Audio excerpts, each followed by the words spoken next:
আল্লাহর নবী রাসূলুল্লাহ সাল্লাল্লাহু আলাইহি ওয়াসাল্লাম বলেছেন, খায়রুকুম মান তাআল্লামাল কুরআনা ওয়া 'আল্লামা। ওই ব্যক্তি হলো সর্বোত্তম ব্যক্তি হলো ওই ব্যক্তি যে ব্যক্তি কুরআনুল কারীমকে শিক্ষা করে এবং অপরকে শিক্ষা দেয়। কুরআনুল কারীম এমন একটা কিতাব, এমন একটা গ্রন্থ, এমন একটা কিতাব, যেই কিতাবটা পড়লেও নেকি, শুনলেও নেকি, স্পর্শ করলেও নেকি, চুম্বন করলেও নেকি।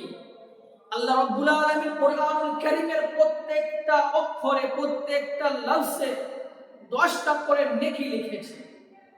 দুনিয়ার মধ্যে এমন কোনো কিতাব নাই, দুনিয়ার মধ্যে এমন কোনো গ্রন্থ নাই, এমন কোনো পুস্তক নাই যেই কিতাবটা পড়লেও নেকি, শুনলেও নেকি, স্পর্শ করলেও নেকি, চুম্বন করলেও নেকি, একমাত্র কুরআনুল কারীম ছাড়া। কুরআনুল কারীমটাকে আল্লাহ রাব্বুল আলামিন দুনিয়ার সকল মানুষের জন্য হিদায়াত করে পাঠিয়েছে। আল্লাহ পাক বলেন, হুদাল লিল মুত্তাকিন। কুরআনুল কারীমটা হলো মুত্তাকিনদের জন্য হিদায়াত, একটা গাইড। এবং আল্লাহ রাব্বুল আলামিন আরো বলেছেন, ওয়ানুনাজ্জিলু মিনাল কুরআনি মা হুয়া শিফাউন ওয়া রাহমাতুল লিল মুমিনিন। আমি এই কুরআনুল কারীমটাকে নাযিল করেছি, আমি এই কুরআনুল কারীমটাকে দুনিয়ার মানুষের জন্য মুহাম্মদ রাসূলুল্লাহ সাল্লাল্লাহু আলাইহি সাল্লামের উপর অবতীর্ণ করেছি। ওয়ানুনাজ্জিলু মিনাল কুরআন, আমি কুরআনকে অবতীর্ণ করেছি মা হুয়া শিফাউন ওয়া রাহমাতুল লিল মুমিনিন, মানুষের জন্য রহমত এবং শিফা।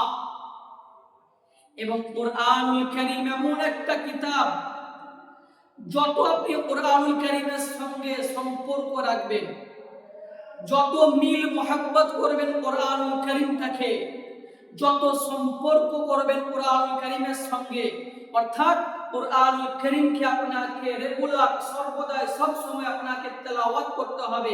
তেলাওয়াত করা অর্থ হলো কুরআনুল কারীমের সঙ্গে সম্পর্ক রাখা, তার সঙ্গে সম্পর্ক রাখা। আপনি যদি কুরআনুল কারীমের সঙ্গে সম্পর্ক রাখতে পারেন, রাখেন, তাহলে কুরআনুল কারীম আপনার মর্যাদা, আপনার সম্মান অনেক অনেক বাড়িয়ে দেবে। এবং কুরআনুল কারীমের সঙ্গে যে সম্পর্ক করেছে, যে কুরআনুল কারীমকে বেশি মহব্বত করেছে, ওই ব্যক্তির মর্যাদা, সম্মান আল্লাহ রাব্বুল আলামিন অনেক বৃদ্ধি, অনেক উচ্চ মর্যাদা করে দিয়েছে, উচ্চ পর্যায়ে করে দিয়েছে। আমি আপনি যে কুরআনুল কারীমের সঙ্গে সম্পর্ক রাখি, তাহলে আমার সম্মান, মর্যাদা আল্লাহ রাব্বুল আলামিন অনেক উচ্চ পর্যায়ে করে দিবে। এবং কুরআনুল কারীমকে যদি আমি রেগুলার তেলাওয়াত করি, তাও আমল করি, কিয়ামতের দিনে কুরআনুল কারীম আমার জন্য সুপারিশের একটা জারিয়া হয়ে দাঁড়াবে। যখন আল্লাহ রাব্বুল আলামিন আমাকে আযাব দিবেন, আমার যখন নেকি পাল্লা কমে যাবে, কুরআনুল কারীম আমার জন্য, আপনার জন্য সুপারিশ করবে। কুরআনুল কারীম বলবে, আল্লাহ, ওই ব্যক্তি আমাকে প্রত্যেক দিন তেলাওয়াত করত, ওই ব্যক্তি আমার উপর আমল করত, কুরআনের বিধান অনুযায়ী জীবন যাপন করত। আল্লাহ রাব্বুল আলামিন আপনি ওই ব্যক্তিকে আযাব দেবেন না, ওই ব্যক্তিকে আপনি জান্নাতের মধ্যে দাখিল করে দেন। এবং কুরআনের সুপারিশ আল্লাহ রাব্বুল আলামিন কবুল করবে। এবং তাই আমাদের সকলকে কুরআনুল কারীমের উপর আমল করতে হবে।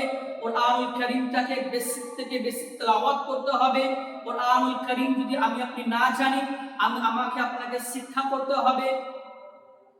যদি আমি আপনি বেশি থেকে বেশি কুরআনুল কারীমের সঙ্গে সম্পর্ক রাখি, তাহলে আমার সম্মান, আমার মর্যাদা আল্লাহ রাব্বুল আলামিন অনেক বাড়িয়ে দেবে। আল্লাহ পাক আমাদের সকলকে যেন কুরআনুল কারীমটাকে শিক্ষা বা তৌফিক দান করুন। আমিন।